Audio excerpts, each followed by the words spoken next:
Nah, setelah orang masuk ke alam bawah sadar, masuk gelombang alfa, inilah yang kita pergunakan untuk menolong seseorang, untuk menterapi seseorang bila ada kelainan psikologis. Ya?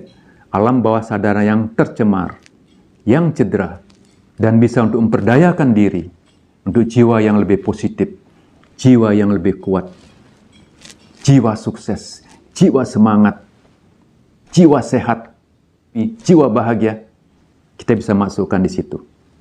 Saat masuk alam bawah sadar, akan terjadi perubahan yang luar biasa. Seperti membalikkan telapak tangan. Langsung terjadi perubahan pada saat itu juga. Nah, bagaimana ciri daripada orang yang telah masuk ke alam bawah sadar? Di mana orang telah masuk dengan gelombang alfa. Ya, 8 sampai 12 Hz kecepatan gelombang otaknya. Ciri-cirinya adalah orang tersebut tidak sadar dan tidak tidur, tapi mendengarkan apa yang kita sampaikan. Tidak sadar dan tidak tidur, tetapi mendengarkan apa yang kita sampaikan. Orang tersebut bisa dibuat tidak berdaya, tidak bisa buka mata, tidak bisa mengangkat anggota tubuh, apalagi bangun, dan lain-lain. Kita bisa buat seperti itu dengan sugesti yang sesuai. Itulah cara kita untuk ngetes orang masuk alam bawah sadar. Tes. Ya. Kita berikan sugesti, tubuhnya berat, kelopak matanya terkunci, terpatri, dia tidak akan bisa bangun. Ya. Dia tidak akan bisa buka mata. Dia tidak akan bisa bergerak.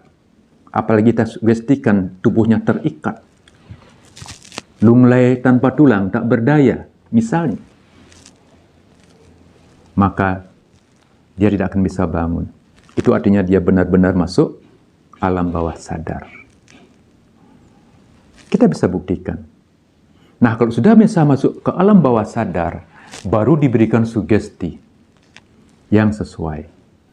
Sehingga terjadi keberhasilan yang tinggi dan sembuh.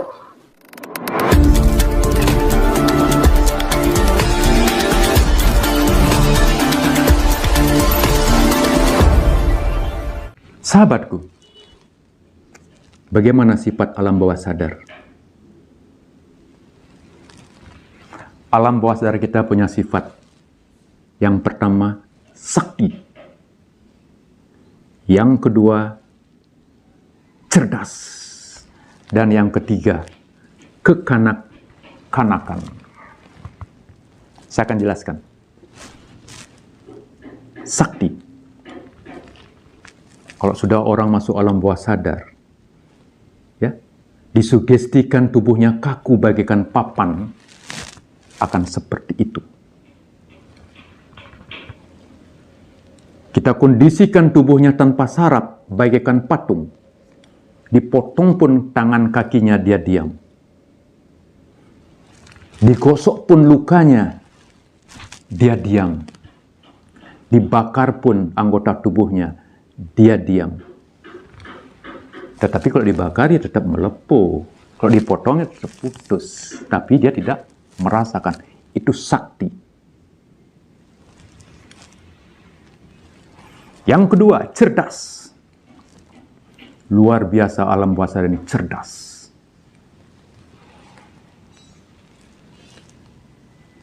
Dia bisa mencari penyebab kenapa dia bermasalah.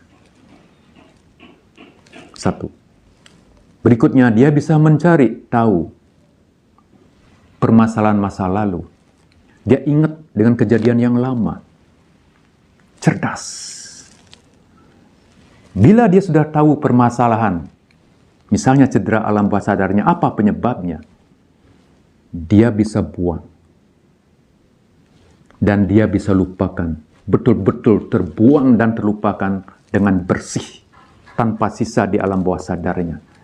Sehingga dengan demikian setelah dia bangkit, setelah dia bangun dari meditasi, dari hipnoterapi, dia sembuh sempurna. semua apa yang dia rasakan, rasa takut sebelumnya itu sirna. Langsung saat itu juga kembali berani naik motor, kembali berani naik pesawat, kembali berani ke rumah sakit yang sebelumnya dia takuti, berani kembali ke laut yang pernah digulung ombak di sana, tidak pernah ada rasa berdebar lagi. Itu hebatnya alam bawah sadar. Sekarang kekanak-kanakan.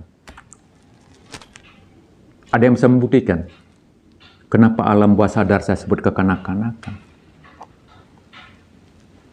Ada orang pada saat kecilnya tertimpa cicak, tidak disengaja, dia terkejut. Nah, mungkin alam bawah sadarnya saat itu ketakutan. Tersimpanlah memori itu di alam bawah sadarnya. Semenjak itu, sampai sekarang berumur 40 tahun masih takut cicak. Itu yang disebut dengan kekanak-kanakan.